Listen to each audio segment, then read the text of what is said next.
Hi everyone! If you're planning to hire an architect or ID or doing a major renovation, listen carefully because one wrong decision can actually cost you thousands of dollars and maybe few endless sleepless nights to argue with your contractors. Hi everyone, I am Jean. I am a registered architect and QP in Singapore and I have been practicing in this industry for more than solid 15 years. Welcome back to my channel. I am here to share the insights of architectural career and how we architects looking at buildings and the world around us. In short, what is in our crazy mind, I'm here to share with you. Some maybe even say that architects don't even need to sleep. That's not true. We like to sleep a lot, but we do rush for certain deadline if we have to. Today, I'm here to share 6 major differences between an interior designer and an architect. You may wonder why this topic, because I have come across too many clients and customers that can't even distinguish the role between an architect and an interior designer. And worse, come to worse, they thought that these two are actually the same. Number 1, the major difference is the scope of work. An architect designs your building from scratch, from an empty land when there's nothing on the land. We will start from the wall, the planning, and then the roof and close the whole building. When the building carcass was designed, then only an interior designer will dive in to give a vibes to the interior fit out. You can think like it this way, like architect is the building, it's like your body. You have to ensure your body is fit, functional, practical, healthy before you can apply an aesthetic makeup, which is like an interior design. Of course, please don't just do a makeup without proper body. So we all have to ensure the body of your house must look aesthetically pleasing first before adding in the final touch or refinement to the interior. Number 2 is about the qualification and liability of an architect, which we are normally studying 5 to 6 years in a university, followed by 3-4 years of practice to get our license. That will be around 7 to 8 years. It's a pretty long career and journey as comparable to an interior designer who normally study about 3-4 years in the university before stepping into their career straight away after graduation. By law, all the major A&A, rebuilding and major renovation involving structural change should involve an architect because we will be the one advising you what needs to be done and what authority need to go through for your renovation work. Number 3, the role in a project.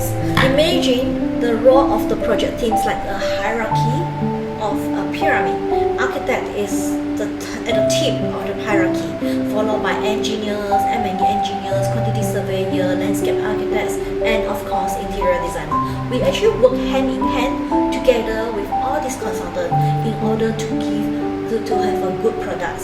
In short, architects is like having a bird's eye view. We will zoom out in a project, and interior designer will zoom in with a microscope view. And I must say both of them are important but just at different zooming level.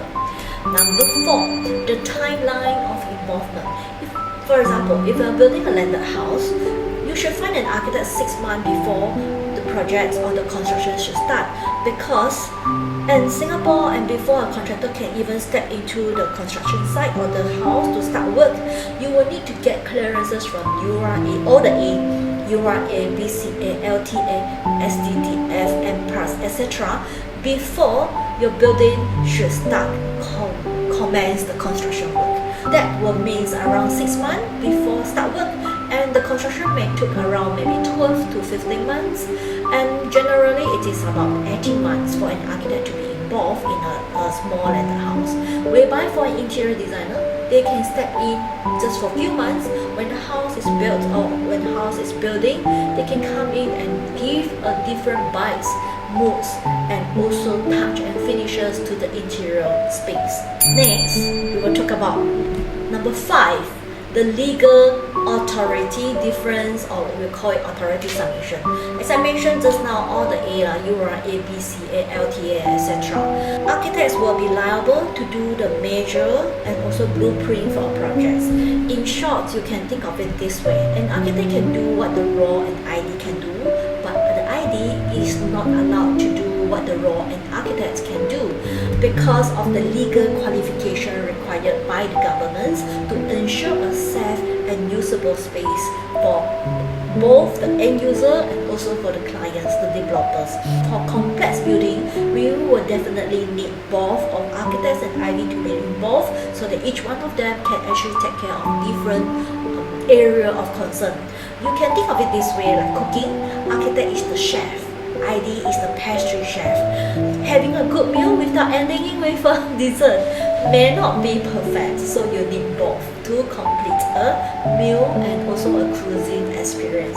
Last but not least, I'll talk about the design focus. For an architect, we focus in empty plot of land. We will do a space planning, we'll do zoning, we'll design the circulation, we'll plan out how the fire engine fight the fire, how people move around, how the building can actually live and breathe in the daily life, how the end user is going to use the space.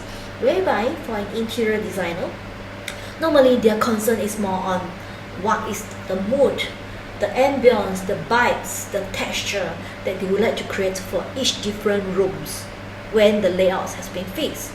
Again, you may ask me, then who is more important? I'll say both are equally important, depending on the detail of your projects. For example, a doctor and a nurse, they must work hand in hand to complete a procedure for you. You can't live without each of them for important procedure. But a nurse is definitely not able to overtake and replace the role of a doctor. To summarize, I will have to say, if you're renovating your house, such as HDB, it's just purely interior. Who should you look for? Yes, go ahead and look for an ID who are good enough.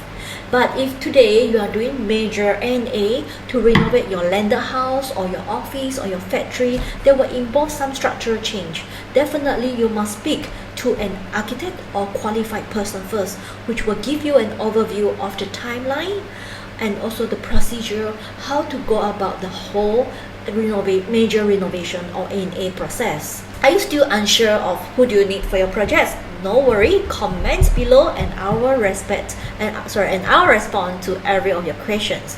I'll advise you on your situation, exactly who do you need in your situation. If you like this video, please click like, subscribe, and I will see you in next video. Bye.